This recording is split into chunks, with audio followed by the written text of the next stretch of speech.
വൈക്കം മുഹമ്മദ് ബഷീർ തന്റെ ആത്മസുഹൃത്തായ കൃഷ്ണപിള്ളയെക്കുറിച്ച് എഴുതിയ കാൽപ്പാടുകൾ എന്ന ആ കഥയിലേക്ക് തന്നെ തിരിച്ചുപോയാൽ സഖാവ് എന്ന പദത്തിന്റെ പര്യായമായി നമ്മുടെ ഹൃദയത്തിൽ ജ്വലിക്കുന്ന മനുഷ്യന്റെ മറ്റൊരു ചിത്രം കൂടി ലഭിക്കും.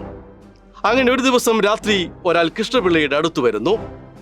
തനിക്കുള്ള ഒരേ ഒരു മുണ്ടും ഷർട്ടും സോപ്പിട്ട് വെളുപ്പിച്ച് സഖാവ് അയയിലിടുന്നു.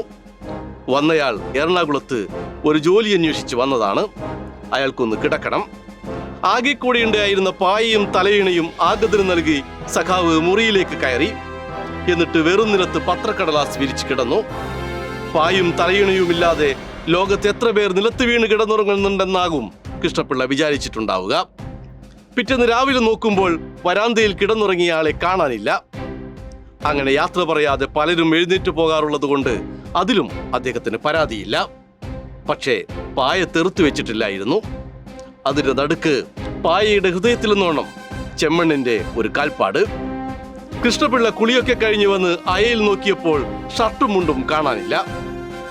ഈ കഥയിൽ ഗുണപാഠമൊന്നുമില്ല. ഉള്ളത് കൃഷ്ണപിള്ളയുടെ ഗുണവർണ്ണനയാണ്.